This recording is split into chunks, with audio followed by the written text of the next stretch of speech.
Hey guys, welcome back to my channel Bansal biology. आज का जो वीडियो है इसमें हम देखने वाले हैं relationship between temperature and body size. So let's get started with the lecture guys.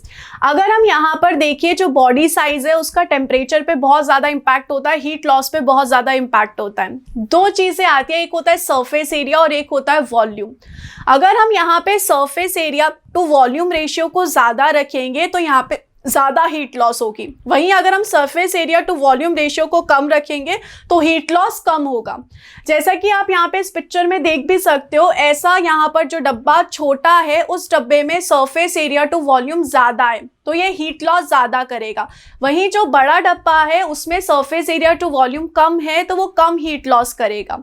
कहने का मतलब है, जो स्मॉलर ऑर्गेनिजम्स होते हैं उनमें सरफेस एरिया टू वॉल्यूम ज़्यादा होता है तो वो ज़्यादा हीट लॉस करेंगे। वहीं ऐसे लार्जर ऑर्गेनिज्म जिनमें सरफेस एरिया टू वॉल्यूम कम होता है वो यहाँ पर क्या करेंगे, कम हीट लॉस करेंगे।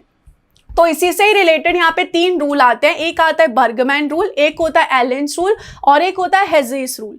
तीनों के बारे में हम जानते हैं। सबसे पहले अगर हम बर्गमैन रूल की बात करें तो इसमें क्या बताया गया है कि अगर आप यहाँ पे हाई लैटिट्यूड पे रह रहे हो या फिर आप बहुत ठंड वाले एनवायरनमेंट में रह रहे हो तो आपकी बॉडी बड़ी होगी, आपकी बॉडी लार्जर होगी एज कंपेयर टू आपके रिलेटिव स्पीशीज की, क्लोजली रिलेटेड स्पीशीज की, जो कि ऐसी जगह पे रह रहे हैं जहाँ पे हॉटर क्लाइमेट है, हॉटर कंडीशंस प्रेजेंट है। जैसे कि आप इस पिक्चर में रेड फॉक्स में देख भी सकते हो, जो कोल्डर एनवायरनमेंट में रह रहा है उसकी बॉडी बड़ी है।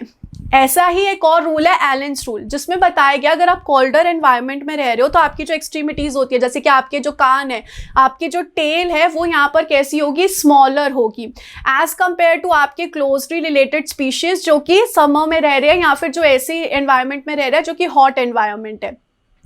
तीसरा जो रूल है वो हमें यहाँ पर ये बताता है कि जैसे जैसे हम हमारे कोल्डर एनवायरनमेंट में जाते रहते हैं, जैसे जैसे हम कोल्डर एनवायरनमेंट पे शिफ्ट होते रहेंगे, वैसे वैसे हार्ट का साइज जो है वो इंक्रीज होता रहता है। सो आई होप गाइज आपको ये तीनों ही रूल समझ में आ गए होंगे। Thank you so much for watching this video. Don't forget to subscribe my channel and share this video with all your friends. Thank you so much guys, bye bye.